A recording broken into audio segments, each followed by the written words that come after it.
Selamat datang di mata kuliah Cloud Computing. Di sini teman-teman akan belajar bagaimana menggunakan cloud computing. Untuk provider yang akan kita gunakan di sini adalah AWS. Nah, sebelum kita mulai, silakan teman-teman masuk ke dalam Siama masing-masing.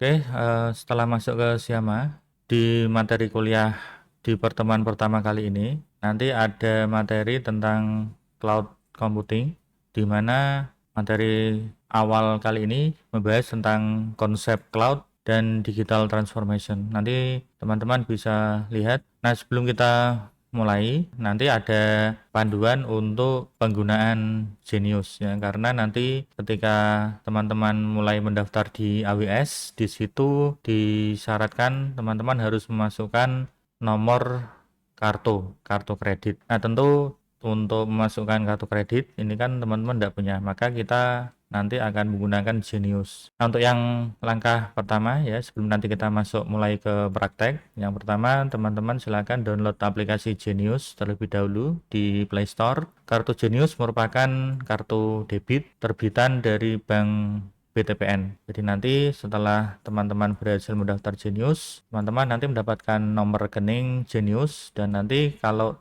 teman-teman mau mentransfer ke nomor rekening Genius tersebut, nama banknya yang tertera adalah Bank BTPN. Kemudian setelah mendownload Genius ya, nanti teman-teman ketika melakukan pendaftaran itu masukkan kode referral operation underscore 0027 untuk O awalnya ini besar. Kemudian setelah itu diikuti dengan aktivasi kartu, isi alamat pengiriman untuk mengirim kartu fisik, atau di sini menyebutnya dengan M-Card. Jadi nanti teman-teman silakan isi alamat domisili ya. Jadi bukan alamat KTP ya, tapi alamat di mana teman-teman tinggal.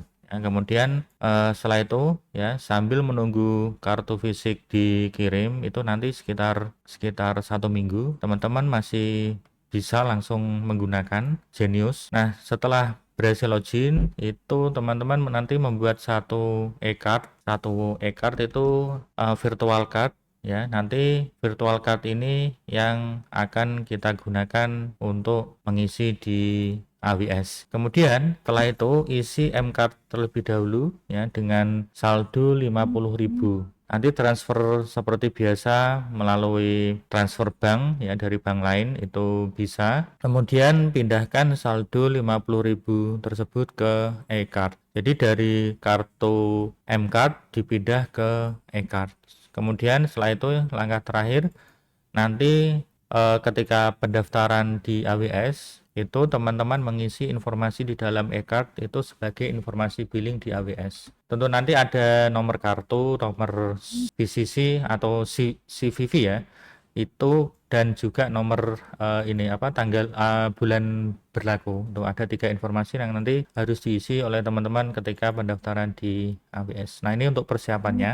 Nah, kemudian kita untuk tugas pertama ya, nanti teman-teman mendaftar terlebih dahulu ya Genius dan AWS-nya. Nah, untuk pendaftarannya ya, silakan untuk petunjuk tugas silakan mendaftar Genius ya dari panduan sebelumnya. Kemudian mendaftar akun AWS yang dibuktikan dengan yang pertama screenshot aplikasi Genius ya, nanti masuk ke tab card, kemudian terdapat saldo minimal 50.000 di e-card ya, bukan di M-Card. Kemudian screenshot aplikasi Genius, kemudian masuk tab profile, nanti terdapat nama dan nomor rekening, dan yang ketiga screenshot dashboard AWS setelah login. Kemudian pastikan tampilan username juga muncul di screenshot. Nah, nanti kurang lebih seperti ini tampilan kartu Geniusnya. Untuk di menu cards ya, atau kartu, di sini bisa terlihat terdapat M-Card. Nah, ini punya saya sendiri. M-Card di sini kartu fisiknya ini sudah kadaluarsa bulan 7 tahun 2023. Jadi ini masa berlaku kartu itu biasanya 5 tahun. Dan ini berarti saya sudah menggunakan Genius sejak 2018. Nah, ini kenapa kok tidak saya perbarui, karena untuk nomor rekening itu tidak terikat ke M-Card-nya ya. Jadi nanti nomor rekening bank itu bukan nomor kartu yang ada di M-Card ya, berbeda. Sehingga ini tidak saya perbarui ya, karena saya juga tidak pernah melakukan tarik tunai ya, sehingga yang saya perbarui itu e-card ya. Di sini e-card juga ada masa berlakunya. E-card saya sudah pernah kadaluarsa, kemudian saya create lagi, sehingga di sini bisa terlihat untuk e-card itu aktivasi atau terakhir masa berlaku itu 7 ya, bulan 7 tahun 2028. Dan di sini bisa kita lihat untuk informasi kartu e-card itu bersifat sensitif ya. Jadi jangan dibagikan ke ke orang lain. Misalnya di sini ada nomor kartu itu ada 16 digit, di sini hanya ditampilkan 4 digit terakhir ya. Jadi tidak apa-apa, ini kan sudah dirahasiakan ya. Nah, kemudian ini untuk yang screenshot pertama, kemudian screenshot profile ya. Ini bisa kita lihat di sini terdapat nama ya, kemudian ada hashtag dan nomor rekening. Dan nomor rekening ini seperti nomor rekening bank biasa ya, jadi tidak bersifat privat ya. Jadi tidak apa-apa, ini nanti dikirimkan saja. Kemudian juga untuk dashboard ya, dashboard AWS ini adalah tampilan AWS setelah teman-teman berhasil melakukan pendaftaran. Oke, sekarang kita masuk ke materi. Ya, materinya bisa teman-teman download di materi kuliah, kemudian di Cloud Concept, dan materi yang pertama yaitu konsep cloud. Nah, di sini saya sudah download. Nah, kita masuk ke pengenalan ya, apa itu cloud computing. Cloud computing sendiri itu adalah kita menggunakan resource ya, atau praktek menggunakan server yang terletak di dalam jaringan, dan itu terletaknya di remote ya. Di remote itu berarti tidak di sekitar kita ya, di tempat yang jauh. Yang ini utamanya letaknya itu di internet. Jadi server tadi itu letaknya di internet dan digunakan untuk menyimpan, kemudian memanage dan memproses data ya, daripada pokoknya selain lokal server ya. Artinya misalnya ada server yang terletak di dalam LAN dan bisa diakses di LAN, atau PC ya. Misalnya kita menggunakan resource yang ada di lokal server yang ada di LAN, maka bisa dibilang itu bukan cloud computing. Jadi ciri khas dari cloud computing itu adalah penggunaan resource komputer atau resource computing yang terletak di internet. Contoh misalnya Unisnu Jepara. Ya, Unisnu Jepara itu memiliki aplikasi Siama, Siakat, kemudian Sidosen, dan itu diletakkan di dalam gedung Unisnu sendiri. Maka Unisnu ya itu bisa dibilang tidak menggunakan cloud computing karena menggunakan server yang diletakkan di dalam gedung sendiri ya. Walaupun misalnya kita berada di rumah, kita bisa mengakses server Unisnu ya melalui internet, tetapi tetap bisa disebut itu bukan praktek cloud computing. Kemudian cloud computing, selain nanti kita mengenal cloud computing, nanti ada istilah namanya on-premise. On-premise itu berarti istilahnya kita memasang server di lokasi kita sendiri. Cirinya yaitu berarti kita memiliki server kita sendiri ya. Misalnya Unisnu ya. Unisnu itu membeli server ya, kemudian dipasang di gedungnya sendiri. Unisnu menyewa atau membayar orang-orang IT untuk mengelola server sendiri. Unisnu membayar internet, kemudian membayar listrik, dan biaya-biaya perawatan gedung ya itu ditanggung oleh Unisnu. Kemudian Unisnu juga mengambil segala resiko. Semisal ketika listrik mati, Unisnu harus memastikan server itu juga masih menyala ya, sehingga ada backup listrik ya. Utamanya dalam hal ini Unisnu harus memikir genset ya, karena Unisnu sendiri ada memiliki beberapa server ya, sehingga tidak hanya bisa di cover oleh UPS ya, harus menggunakan genset. Kemudian misalnya ada satu line internet yang mati, maka Unisnu harus menyediakan koneksi internet cadangan ya, sehingga layanan yang ada di server itu tetap bisa diakses, dan itu berarti ditanggung seluruhnya oleh Unisnu sendiri. Dan seperti kita lihat bahwa on-premise di sini itu adalah cocoknya untuk unit kerja atau instansi yang sudah kuat ya, sudah kuat. Artinya biaya yang dikeluarkan untuk on-premise itu bisa kita lihat sekilas itu sangat besar sekali, dan tidak cocok untuk perusahaan atau UMKM ya, kelas UMKM. Ini ya untuk perusahaan besar, untuk pemerintahan atau untuk instansi pendidikan yang besar ya itu. Kemudian ada satu lagi namanya cloud provider. Cloud provider di sini itu berarti adalah vendor ya, atau kita bisa bilang CSP nanti ya, cloud service provider, di mana ada provider atau orang lain itu yang memiliki server. Kemudian orang lain yang membayar tenaga IT. Kemudian orang lain yang membayar biaya listrik ya, biaya internet ya, termasuk segala resiko ya, mitigasi bencana ya, misalnya ketika ada gempa ya, itu tentu gedungnya sudah dirancang anti gempa ya, dan lain-lain. Kemudian kita misalnya menyewa jasa cloud provider tersebut, tanggung jawab kita itu hanya mengkonfigurasi layanan-layanan cloud dan utamanya kode ya, kalau misalnya nanti ada code as infrastruktur ya, dan yang orang lain itu nanti yang akan mengatur semuanya ya. Jadi kita hanya fokus ke setting-setting saja, kita itu butuh layanan apa saja. Dan ini pun bisa dimulai dari harga yang sangat murah sekali ya, dan juga bisa sampai harga yang sangat mahal sekali itu bisa ya. Jadi sekelas UMKM, perusahaan kecil ya, perusahaan besar itu juga bisa menggunakan cloud provider. Nah, kemudian kita mencoba ya, ada evolusi cloud hosting. Nah, cloud hosting sendiri itu kita merujuk, kalau hosting itu kan berarti layanan ya, layanan kita misalnya menggunakan kita memiliki alamat web yang kita letakkan di internet ya, entah itu layanan web yang kita letakkan di internet itu bisa berisi apapun ya.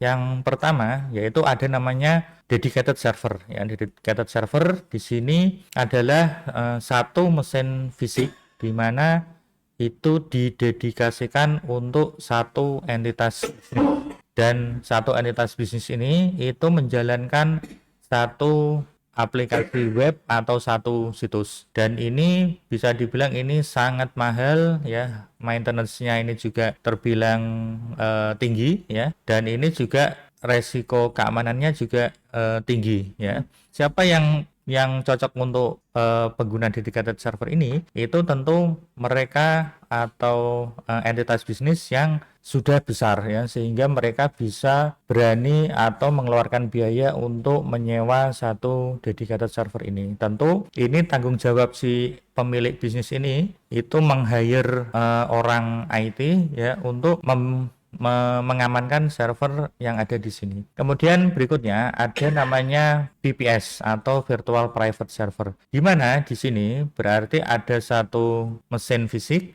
yang dimiliki oleh satu entitas bisnis, kemudian satu mesin fisik tersebut itu nanti akan divirtualisasikan ke dalam beberapa sub mesin, atau istilahnya satu mesin fisik dipecah menjadi beberapa mesin virtual, dan masing-masing mesin virtual ini itu menjalankan beberapa aplikasi web atau situs sekaligus, dan ini bisa menghasilkan better utilization, memaksimalkan utilisasi penggunaan resource hardware yang ada di sini, dan isolation of resource. Dan ini benar-benar nanti satu VM itu memiliki resource tersendiri. Jadi misal ada satu service itu yang requestnya tinggi sekali, itu tidak akan mempengaruhi ke VM atau virtual machine yang lainnya. Kemudian berikutnya ada namanya shared hosting. Shared hosting, nah ini kan share ya, share kan berbagi. Jadi ada satu mesin fisik ya, itu dibagi oleh bisa puluhan sampai ratusan atau bahkan sampai ribuan entitas bisnis ya, digunakan bareng-bareng. Kemudian ini masing-masing tentu masing-masing si pemilik entitas bisnis itu memiliki aplikasi web ataupun situsnya sendiri. Dan ini akhirnya karena sharing banyak seperti ini, itu bisa menjadikan biayanya akan sangat murah sekali ya. Tetapi tentu dengan adanya banyaknya pengguna seperti ini, tentu ada batasan ya, batasan atau limitasi, dan juga for isolation. Isolation berarti misal ada satu aplikasi web atau satu situs web ini yang dikunjungi banyak orang, maka nanti yang lain itu akan kena dampaknya, bisa ikutan kesulitan diakses juga ya. Itu. Jadi isolasinya itu agak terganggu ya kalau di dalam shared hosting ini. Kemudian ada namanya yang terakhir ini ada cloud hosting. Cloud hosting itu berarti beberapa mesin fisik di mana ini bertindak sebagai satu kesatuan sistem, dan ini disebut dengan cloud. Jadi ada beberapa komputer yang digabung menjadi satu, disebut dengan istilahnya cloud. Dan di sini juga digunakan oleh beberapa puluhan atau ratusan entitas bisnis, dan kemudian nanti outputnya itu sama, ini masing-masing memiliki satu aplikasi. Jadi ini pun ketika ada pengguna atau pengguna website tadi yang melonjak, nah dengan adanya cloud ini itu sedikit ya, atau mungkin web-web yang lain itu tidak terdampak karena pemrosesan atau computing power yang besar sekali ya, sehingga ini bisa sangat fleksibel sekali, sangat scalable, kemudian aman ya, dan efisien, dan ini bisa bebas dikonfigurasi. Artinya antara satu web dengan web yang lain itu bisa jadi memiliki konfigurasi yang sendiri-sendiri. Berikutnya adalah kita membahas Amazon. Amazon adalah perusahaan teknologi multinasional yang bermarkas di Washington. Ketika awal berdiri, Amazon.com itu berdiri tahun 94 didirikan oleh Jeff Bezos, dan perusahaan ini dimulai sebagai e-commerce ya. Dia jualan buku secara online, dan kemudian berekspansi berjualan produk-produk yang lainnya. Kemudian setelah itu Amazon berevolusi. Tidak hanya sekarang Amazon itu berjualan e-commerce ya, tetapi merambah ke bisnis lain. Seperti misalnya cloud computing dengan produknya yaitu Amazon Web Services. Kemudian juga ada digital streaming seperti Amazon Prime Video, kemudian Amazon Prime Music, kemudian Twitch.tv. Twitch sendiri ini adalah platform streaming yang digunakan oleh gamer ketika si gamer tadi pengen streaming. Nah, Twitch sendiri ini dulu berdiri sendiri ya, kemudian dari Amazon itu membeli Twitch TV, sehingga sekarang Twitch TV itu menjadi entitas milik Amazon. Kemudian juga selain online store, Amazon juga memiliki grocery stores. Grocery stores berarti supermarket ya. Artinya Amazon juga memiliki toko fisik. Kemudian selain itu, Amazon juga mulai mengembangkan artificial intelligence, kemudian mengembangkan satelit low orbit ya, orbit rendah ya, Kuiper system. Ini hampir mirip seperti Starlink ya. Starlink itu kan juga low orbit juga, dan lain-lain. Nah, untuk saat ini CEO dari Amazon itu sudah tidak dipegang oleh Jeff Bezos lagi ya, tetapi Jeff Bezos juga fokus ke space travel ya. Space travel itu semacam perjalanan luar angkasa ya, dan nanti dibuka bagi umum juga ya, jalan-jalan ke luar angkasa. Nah, kemudian kita membahas tentang Amazon Web Services atau AWS. Nah, AWS itu dikenal dengan nama Amazon Web Service. Amazon Web Services saat ini hanya disebut atau disingkat sebagai AWS saja. Nah, ini adalah logo Amazon Web Services yang lama, kemudian ini adalah logo AWS yang baru. AWS sendiri itu pertama kali launching tahun 2006 ya, dan sekarang ini menjadi cloud service provider nomor satu di dunia. Cloud Service Provider itu disingkat sebagai CSP, ya, sehingga nanti ada beberapa CSP ya selain AWS. Kemudian ini bisa kita lihat AWS pertama kali launching ya tahun ini 2004 ya, itu mengeluarkan produknya namanya Simple Queue Service ya. Simple Queue Service itu berarti misalnya di proses aplikasi kita itu butuh eksekusi waktu yang lebih dari 1 detik, maka itu nanti akan ditaruh di background ya, background service ya, itu kurang lebih SQS model kerjanya seperti itu. Kemudian ada Simple Storage Service atau S3, itu di launching pada Maret 2006. Simple Storage Service ini sendiri digunakan untuk apa ya, bukan seperti OneDrive atau Google Drive ya, media penyimpanan yang bisa diupload itu bukan ya, tapi lebih digunakan sebagai layanan. Semisal saya memiliki aplikasi yang di situ nanti mengirimkan dokumen, file ya, foto, gambar, video. File, foto, gambar dan video itu secara service di balik layar itu disimpan di S3. Tidak hanya langsung disimpan di storage di dalam VPS-nya ya, bukan, tetapi menggunakan layanan S3. Kemudian ada juga Elastic Compute Cloud atau EC2. Ini di launching di Agustus 2006. Ini bahasa yang sederhana ya, ini VPS ya, VPS untuk yang versi Cloud AWS. Kemudian pada November 2010, situs Amazon.com atau situs e-commerce atau situs retailnya itu semuanya sudah dimigrasi ke AWS. Kemudian untuk mendukung banyaknya permintaan tenaga yang ahli dalam bidang AWS dan untuk menyamaratakan spesifikasinya, AWS mulai menyusun standarisasi utamanya untuk program sertifikasi ya bagi si perekayasa komputer ya, atau bagi tenaga IT ya, itu mulai 2013 di bulan April. Jadi mulai 2013 itu sudah ada sertifikasi tentang AWS. Nah, ini adalah orang-orang di balik AWS atau yang menjabat di dalam AWS. Itu ada Adam Salipski, Werner Vogels ya, kemudian ada Jeff Barr, ini Chief Evangelist ya. Jadi dia yang biasanya ini bertugas menulis artikel, menulis tutorial tentang bagaimana cara menggunakan AWS. Kemudian ada namanya CSP ya. CSP adalah Cloud Service Provider, yaitu vendor atau perusahaan yang menyediakan layanan berbasis cloud. CSP adalah perusahaan yang pertama menyediakan berbagai macam layanan cloud ya, bisa mulai dari puluhan sampai ratusan service. Jadi untuk AWS sendiri itu bisa sampai 200 layanan ya, layanan cloud. Kemudian layanan-layanan cloud tadi itu bisa disusun ya. Jadi misalnya perusahaan A itu ya bisa jadi nanti menggunakan layanan yang berbeda dari perusahaan B. Ya, misalnya perusahaan A dan perusahaan B itu sama-sama menggunakan AWS ya.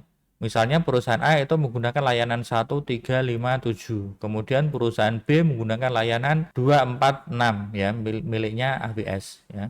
Jadi beberapa layanan AWS itu bisa disusun hingga menjadi namanya arsitektur cloud. Dan arsitektur cloud ini kan antar perusahaan itu bisa berbeda. Cloud service tersebut itu diakses dengan satu API ya, satu API. Nah, ini namanya AWS API. Jadi cara komunikasi antar layanan tersebut itu menggunakan single unified API ya. Contohnya AWS API. Kemudian layanan cloud tersebut itu ada billingnya ya. Billingnya itu berdasarkan penggunaan ya. Penggunaannya itu bisa per detik, per jam ya, tergantung nanti ada berbagai macam jenis billing ya. Kemudian cloud service tersebut juga memiliki monitoring ya, tool monitoring seperti AWS CloudTrail.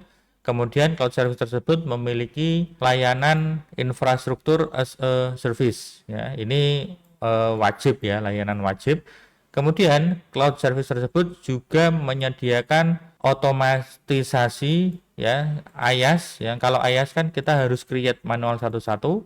Kalau sekarang IaaS itu tidak perlu create satu-satu, tetapi kita bisa membuatnya dari infrastruktur as code. Jadi kita nulis kode ya, utamanya dalam bahasa YAML ya, itu nanti tinggal di run, nanti dia akan deploy atau creating beberapa service sekaligus ya. Jadi yang awalnya itu kita orchestrate manual ya, bisa sampai 2 jam ya kita menyeting-nyeting ya. Dengan ini itu kita tinggal klik run ya, asal kita sudah punya kodenya sebelumnya, itu tinggal klik run, itu ya langsung running ya, 2 menit atau 5 menit langsung dia bisa deployment otomatis ya, atau melakukan otomasi ya. Jadi ini misalnya ada gabungan beberapa layanan di AWS. Yang pertama ada Route 53, ini untuk layanan domain name, kemudian nanti dia akan terhubung ke load balancer ya, ELB, kemudian terhubung ke EC2. EC2 ini web server. Web server sendiri itu nanti akan terbagi-bagi ya, tergantung dari mau mengakses layanan apa, layanan database atau layanan email ya, atau mau melihat analytics ya, atau sedang melakukan proses penyimpanan ya, maka ini nanti itu akan terhubung ke beberapa layanan sekaligus. Nah, selain AWS itu juga ada cloud services, itu langsung berupa layanan ya, layanan yang langsung siap digunakan ya, bukan harus ngatur infrastrukturnya sendiri seperti ini ya. Contoh misalnya, nah ini ya, ini dinamakan cloud platform ya. Jadi ada bukan cloud service provider ya, tetapi cloud platform. Contoh misalnya Twilio ya. Twilio ini dia spesialis messaging ya. Messaging itu dia menyediakan layanan SMS, layanan WhatsApp, layanan email, kemudian layanan telepon ya. Dan nanti si pengguna Twilio itu butuhnya hanya aplikasi itu saja ya. Dan ini berarti spesifik ya. Cloud platform berarti dia spesifik ke hasil akhir ya, tinggal siap pakai gitu. Kemudian kita lihat landscape dari CSP ya. CSP itu banyak tier-nya ya. Ini kita nyebutnya tier ya, tier 1 atau level 1 atau top tier. Nah, ini bisa dibilang pemain besar ya. Itu bisa menyediakan ratusan layanan, dan ini benar-benar kuat ya, kuat level dunia ya, dan dikenal di industri ini ya sebagai top tiernya. Itu ada 4 ya. Yang pertama AWS. AWS sendiri kita kenal pelopor layanan cloud pertama ya. Itu sampai saat ini AWS menjadi provider cloud nomor 1 ya di dunia. Ada AWS, kemudian ada Azure. Yang kedua Azure itu dari Microsoft, kemudian dari Google juga memiliki namanya Google Cloud Platform atau GCP, ini nomor 3.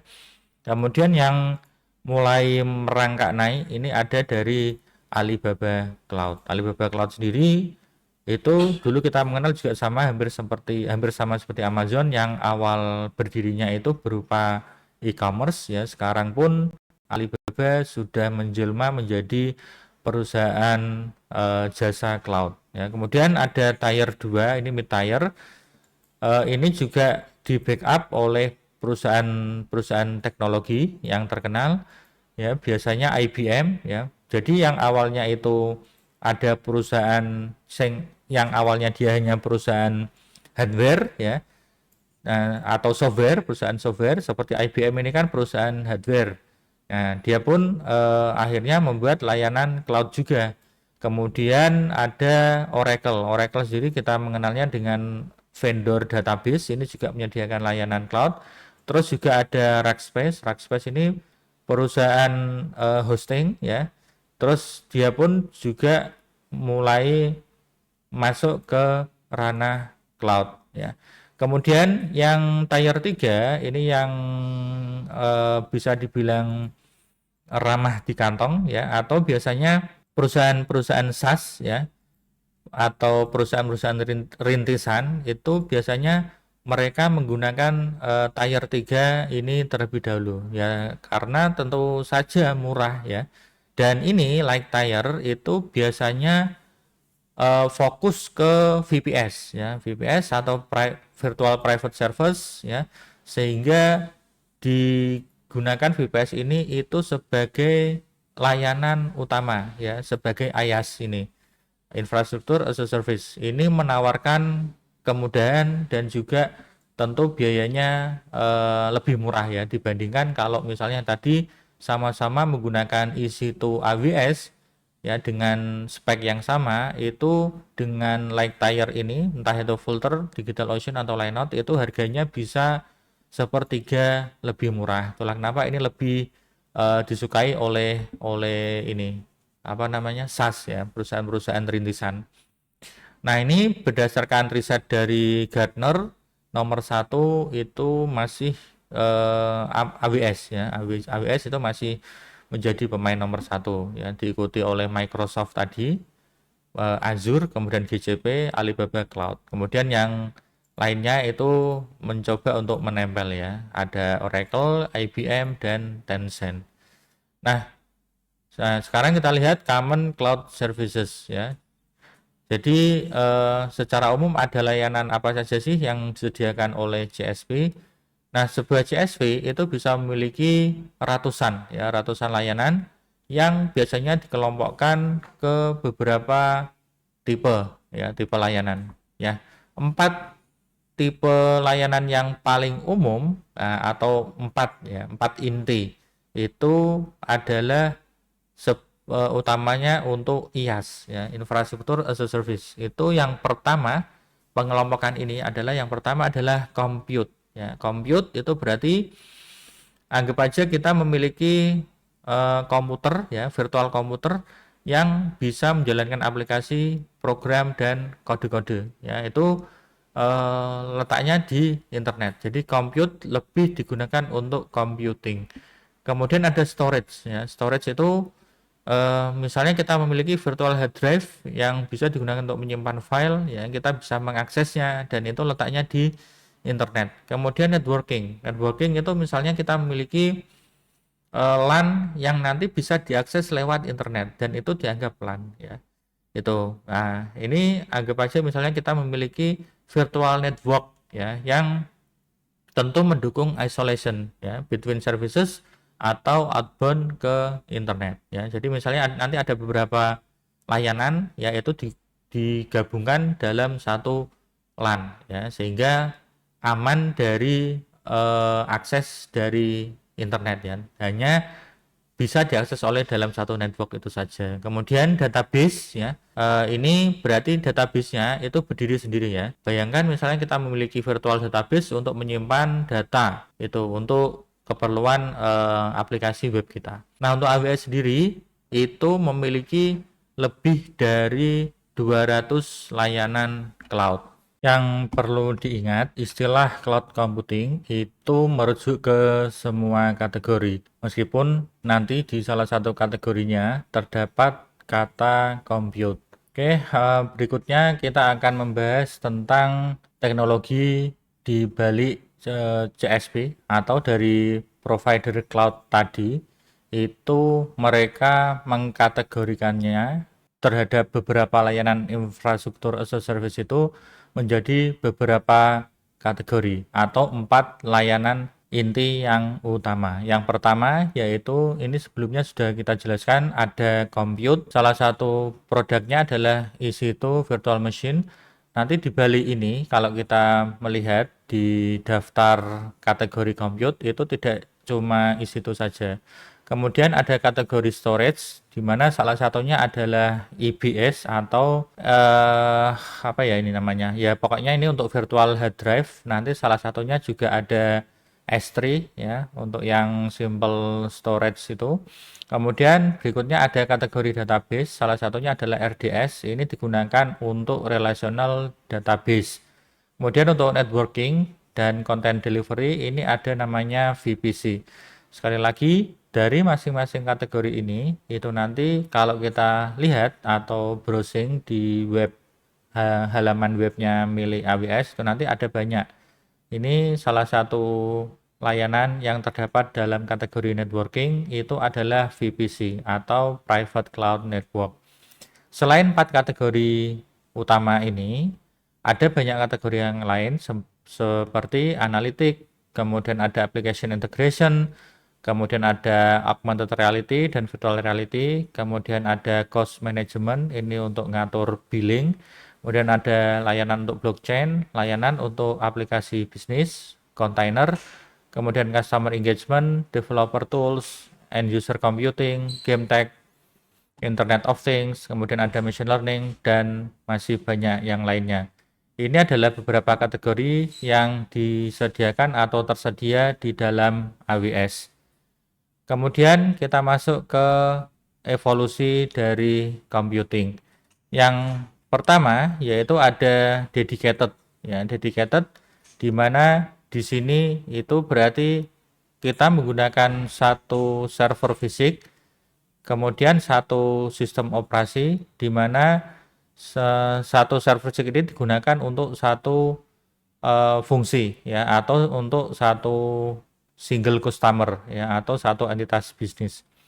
Jadi untuk dedicated itu memiliki ciri satu server fisik yang digunakan oleh satu customer.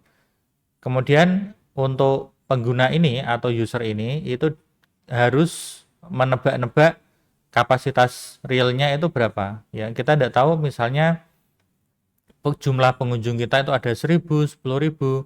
Kita harus mencoba mendeteksi dari awal. Nah, tentu untuk meraih pelanggan atau pengguna sebanyak 10.000, ya, jadi di awal itu pasti nanti resource yang terpakai baru sebagian, sehingga di sini ada wasted space, ya. Wasted space itu sebenarnya adalah bagi orang bisnis itu ya sesuatu hal yang mubadir, ya. Artinya kita membayar space yang tidak kita gunakan, ya, sehingga ini berarti kita membayar untuk apa yang tidak kita gunakan, ya, karena tadi kita menggunakan satu server fisik dan ini tidak bisa melakukan vertical scale. Vertical scale berarti naik ke atas, berarti kita mau nambah RAM, mau nambah hard disk, tentu itu sangat terbatas sekali, ya. Sesuai dengan misalnya kalau misal ada space RAM atau colokan RAM itu yang masih kosong, itu bisa kita isi. Namun tentu ada hal yang harus dipertimbangkan, berarti kita perlu membuat server ini mati. Nah, server mati itu kan sama aja dengan downtime, sama aja dengan bagi pebisnis itu kehilangan uang, ya. Jadi bisa jadi misalnya kalau kita mau ganti hardware sekalipun, itu kita perlu melakukan migrasi secara manual. Nah, sehingga ketika kita mau mengganti server itu benar-benar sulit, dan di sini kita dibatasi sesuai dengan host operating system yang kita pakai, ya. Artinya aplikasi yang berjalan itu ya berarti kita mengikuti sesuai dengan host operating system. Nah, kemudian ketika ada aplikasi yang running sekaligus, ada beberapa, itu terdapat potensi konflik terhadap penggunaan resource. Artinya dari masing-masing app ini, itu tidak ada isolasi terhadap penggunaan resource yang dimiliki oleh host. Semua RAM, ya, kemudian CPU proses itu bisa saja dimakan sepenuhnya oleh satu aplikasi, sehingga aplikasi yang lain itu akan kena dampaknya, ya. Kemudian untuk si pengelola sendiri, yaitu si customer itu harus ngatur sendiri security-nya, privacy-nya, dan seluruhnya itu ditanggung sendiri. Walaupun sebenarnya kita bisa melihat ada layanan managed dedicated server, ya, tentu kita apa ya, sebagai si customer itu mengeluarkan uang, ya, untuk membayar jasa tersebut, ya.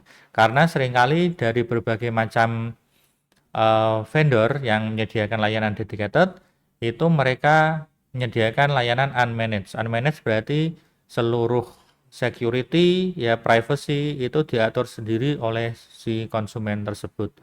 Kemudian kita masuk ke evolusi computing yang kedua, yaitu adalah virtual machine, di mana di sini kita bisa menjalankan beberapa virtual machine dalam satu server fisik, ya. Nah, sehingga di atas physical server itu ada sistem operasinya apa, kemudian ada aplikasi yang kita sebut dengan hypervisor. Ini bisa menjalankan misalnya VirtualBox ataupun software-software yang bisa digunakan untuk virtualisasi.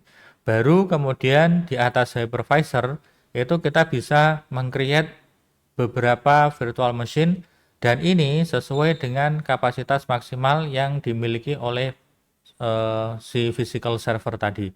Resource hardware-nya berapa, nanti dibagi menjadi masing-masing virtual machine. Ya. Dan ini ya, hypervisor itu tadi software layer yang digunakan untuk menjalankan virtual machine. Kemudian physical server ini bisa di-sharing untuk beberapa customer. Jadi satu customer itu nanti memiliki satu virtual machine. Dan kita nanti membayar dari satu potongan kecil ini saja ya. Sehingga walaupun kita tetap nanti ada wasted space-nya, setidaknya wasted space-nya itu tidak sebesar ketika kita menyewa yang dengan jenis dedicated server. Ya, itu. Jadi tetap kita membayar atau mengeluarkan uang yang underutilized. Artinya dari wasted space ini misalnya kita dapat dari keseluruhan core ini ada 24 ya, 24 core, nanti dibagi menjadi 3 virtual machine, nanti masing-masing ini dapat 8 core, 888. Kemudian kita ke bagian ini, maka misalnya aplikasi yang kita jalankan itu hanya memakan 2 core ya. Jalan di 2 core, maka sisa 6 core itu kan juga termasuk wasted space. Tapi itu kan tentu lebih sedikit ya daripada kita harus menampung tadi yang dedicated. Kalau cuman kepake 2 ya berarti kita membayar 22 wasted space-nya ini. Dan ini kita tetap terbatas dengan GES operating system. GES OS-nya itu apa? Maka seluruh aplikasi yang kita install di sini itu ngikuti dari GES OS.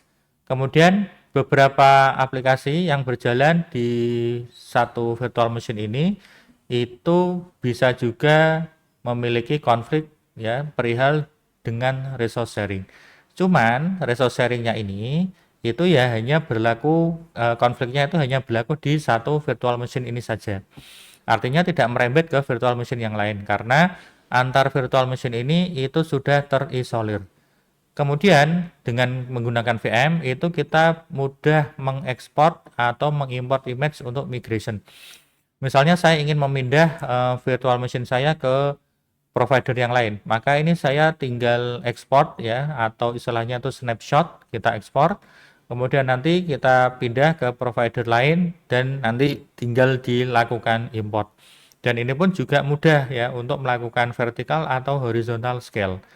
Ya, kayak tadi misalnya kita mau menambah RAM, ya kita tinggal shutdown ini, kemudian ngerubah konfigurasi, ya. Artinya ini hanya downtime-nya ya tidak sampai jam-jaman ya, karena kita tidak mencopot atau menambahkan RAM secara fisik ya, tetapi tinggal kita melakukan konfigurasi saja. Harapannya ini hanya downtime-nya ya loading ketika booting di awal saja ya, mungkin 2 sampai 5 menit. Sedangkan tadi ketika kita menggunakan dedicated server itu bisa sampai setengah jam atau sampai 1 jam tergantung seberapa cepat teknisi itu melakukan atau menambah hardware itu. Nah, kemudian berikutnya ada namanya container ya. Container itu berarti di dalam virtual machine ya, itu ada GES OS dan nanti ada Docker Daemon. Docker Daemon sendiri itu yang nanti akan menjalankan container ya.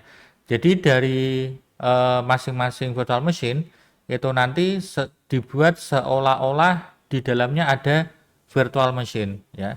Jadi ini antara app satu dengan app lainnya itu sebenarnya terisolir ya. Nah, tetapi ini tidak perlu kita dedikasikan hardware resource ke masing-masing spesifik aplikasi ini, tetapi ini itu nanti bisa ya tetap bisa kita setting berapa maksimal ya, sehingga nanti tidak harapannya itu tidak mengganggu antar aplikasi ya, ketika ada satu aplikasi yang haus resource ya. Jadi tiap masing-masing aplikasi ini itu diisolir ya, diisolir di dalam kontainer gitu ya. Sehingga ini dengan kita menggunakan kontainer itu kita bisa memaksimalkan atau penggunaan utilisasi dari resource ini itu bisa maksimal sehingga bisa lebih efisien dari sisi biaya. Nah, ketika kontainer ini berjalan, nah tentu dia menggunakan kernel bawaan dari guest OS-nya ya. Nah, ini malah ini ya kan lebih efisien karena tidak masing-masing app ini nanti ada guest OS terpisah satu-satu, tetapi semuanya tetap membaca kernel yang sama ya. Kemudian tadi ya sudah sedikit saya jelaskan, beberapa aplikasi ini dapat berjalan beriringan ya tanpa terikat atau beradu konflik ya, karena tadi dari masing-masing app ini walaupun sama-sama di dalam satu guest OS itu masing-masing aplikasi ini itu terisolir ya, sehingga penggunaan resource sharing-nya itu bisa efisien atau maksimal.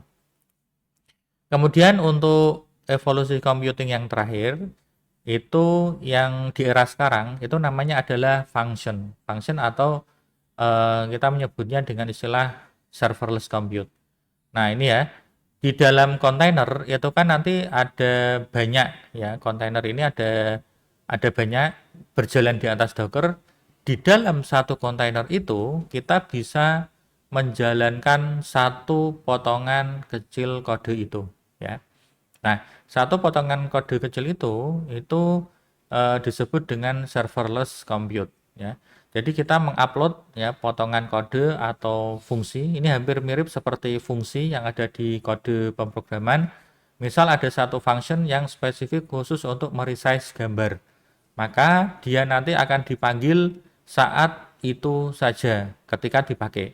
Misalnya ketika ada klien mau upload foto dan upload foto tadi memanggil function yang ada di sini untuk resize foto, maka ini nanti akan dijalankan dan untuk billing atau tagihannya itu akan dihitung berdasarkan memori dan durasi eksekusi ini. Jadi dalam eksekusi resize tadi itu 1 detik ya misalnya itu, sehingga ini nanti bisa benar-benar sangat efisien atau sangat hemat biaya karena hitungannya nanti berapa kali execution ya.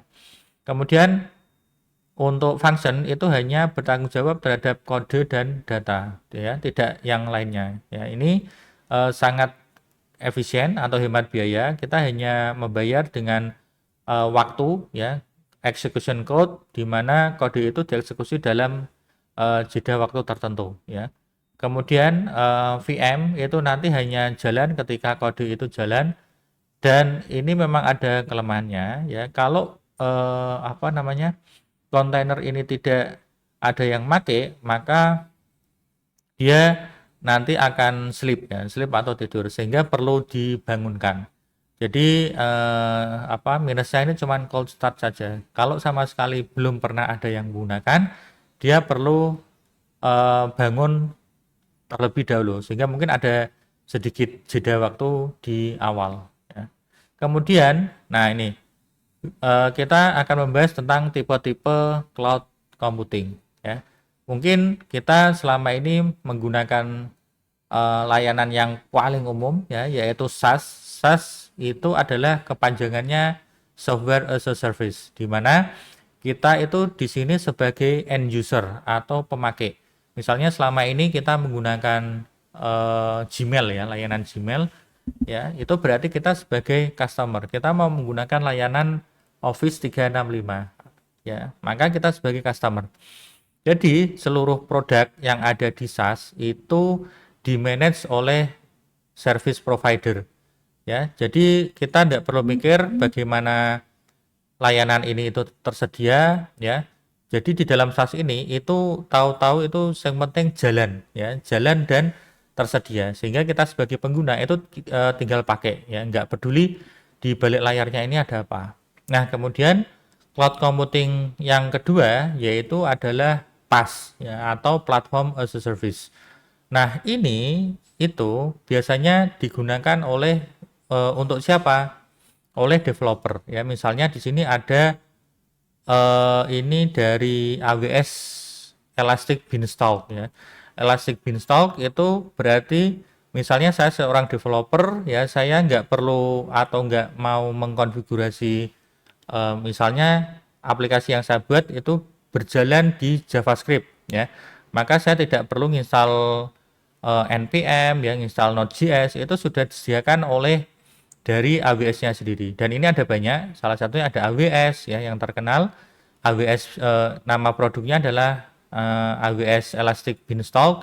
Kemudian ada Heroku ya, mungkin Heroku sekarang sudah ini ya, sudah kurang populer, lebih populer itu Vercel ya, Vercel.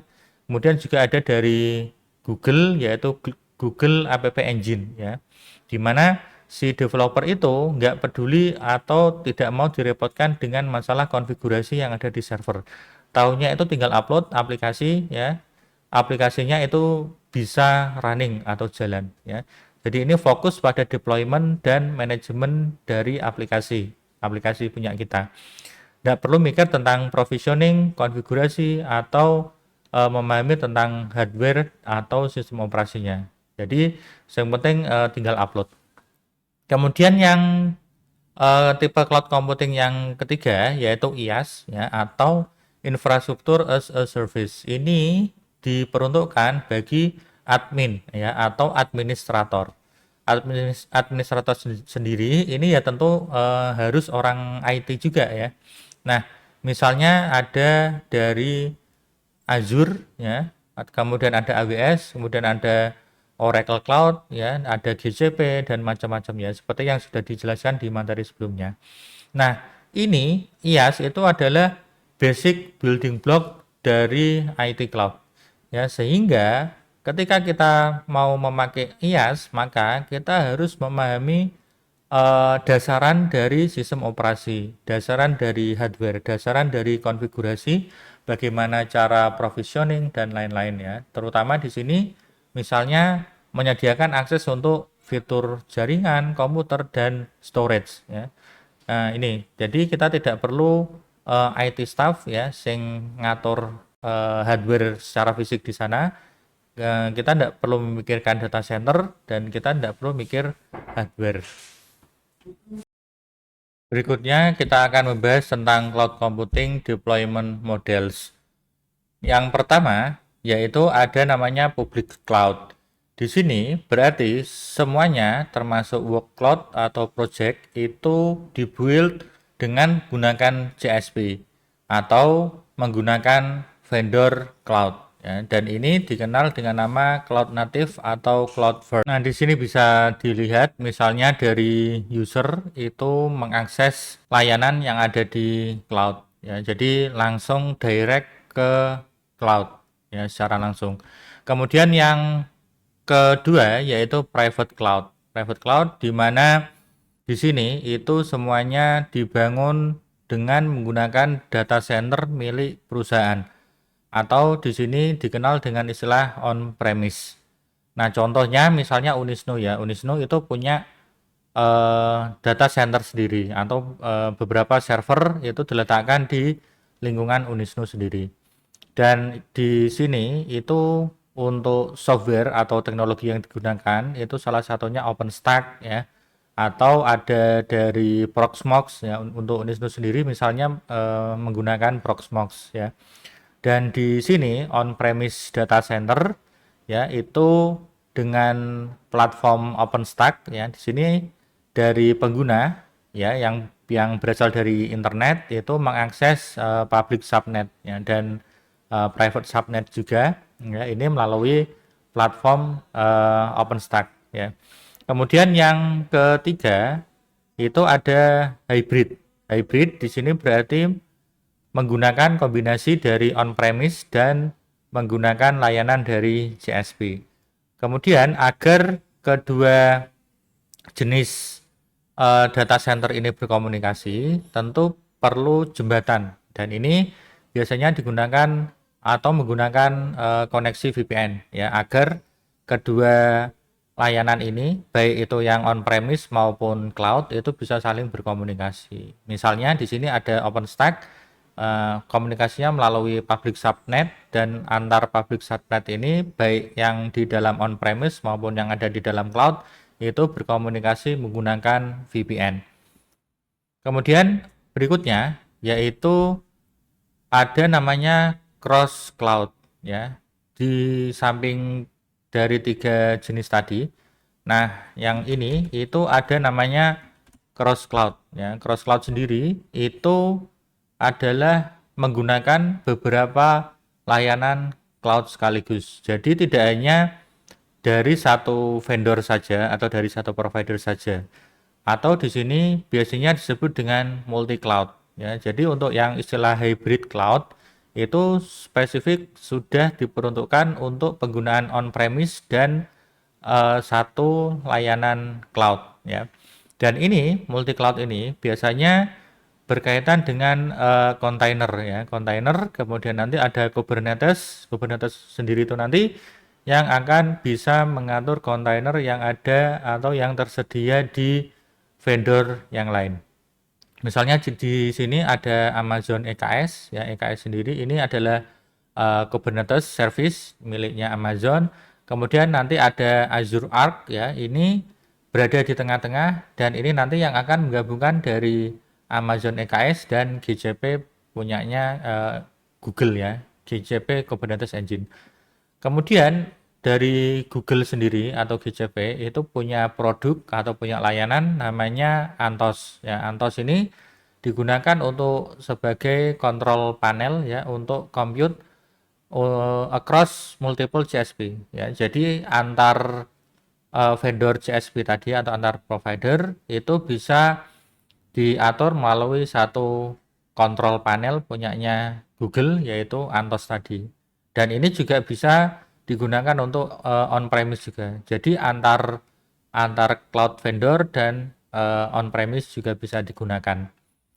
Berikutnya ya, ini bagaimana role model atau siapa saja sih pengguna dengan jenis cloud, hybrid maupun on premise tadi. Yang pertama cloud ya, di mana cloud itu berarti menggunakan 100% layanan cloud computing. Nah, biasanya yang menggunakan layanan cloud ini adalah perusahaan yang mulai berdiri era cloud computing itu sudah merajalela ya. Jadi biasanya ini digunakan oleh startup ya, startup, kemudian penyedia layanan SaaS, atau untuk project baru ya. Project baru itu biasanya langsung running di dalam cloud ya, tanpa perlu ada server fisik ya. Jadi ini memanfaatkan mulai dari VPS ya hingga berbagai layanan cloud. Kemudian hybrid ya, siapa saja yang menggunakan layanan cloud computing jenisnya hybrid. Nah, hybrid di sini itu berarti perusahaan yang menggunakan baik itu cloud maupun on premise. Nah, contohnya siapa saja?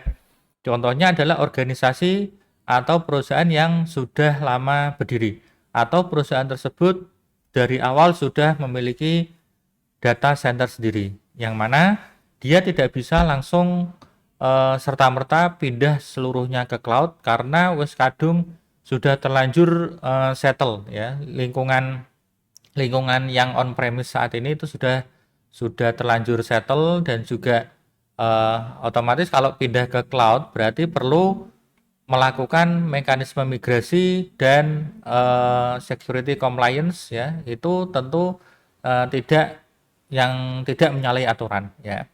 Contoh misalnya bank ya, bank itu kan ataupun fintech ya, misalnya di Indonesia itu tidak boleh bank atau fintech itu menggunakan layanan atau datanya itu disimpan di luar negeri ya, atau selain Indonesia. Maka opsinya yaitu yang pertama mereka menggunakan on premise atau menggunakan layanan vendor cloud tetapi yang membuka wilayah di Indonesia ya. Kemudian ini juga large professional service provider, Dan ini juga perusahaan-perusahaan ini ya yang sudah kesulitan pindah ya karena on-premise tadi itu sudah settle. Kemudian ada juga perusahaan yang murni menggunakan on-premise ya.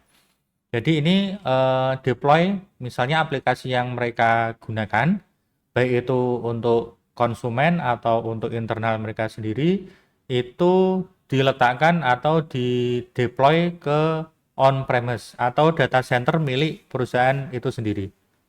Dan ini biasanya disebut dengan private cloud ya. Private cloud kenapa? Karena mereka perusahaan-perusahaan ini itu juga bisa men-setup cloud mereka sendiri. Ya tadi kan menggabungkan beberapa komputer fisik menjadi satu kesatuan yang dinamakan cloud. Nah, cuman ini ya berarti penggunanya ya hanya satu pengguna itu sendiri atau satu ini unit usaha itu sendiri atau instansi. Nah, siapa saja pengguna on-premise? On-premise itu digunakan oleh organisasi yang aturannya itu tidak boleh menggunakan cloud ya. Jadi sudah aturan resmi dari entah itu dari negara atau dari manapun ya. Itu memang aturannya tidak boleh. Contoh misalnya public sector ya. Public sector misalnya Pemda. Pemda itu mereka sekalipun tidak boleh menggunakan cloud ya. Misalnya Pemda di Jepara ya. Pemda Jepara itu mereka tidak boleh menggunakan layanan cloud yang meskipun data centernya berada di Jakarta itu tidak boleh. Mereka atau perusahaan atau Pemda itu ya servernya ya harus ditaruh di Jepara ya, di Jepara ataupun di kantor Pemda itu sendiri. Nah, kenapa? Karena ini kaitannya dengan data ya. Termasuk salah satunya misalnya rumah sakit ya. Rumah sakit itu juga banyak data-data sensitif sehingga semuanya ditaruh di on-premise ya. Kemudian perusahaan-perusahaan besar dengan regulasi yang ketat ya, contoh perusahaan insuransi. Jadi ini ya, kita sudah selesai di materi cloud concept. Kita akan masuk siap ke materi berikutnya.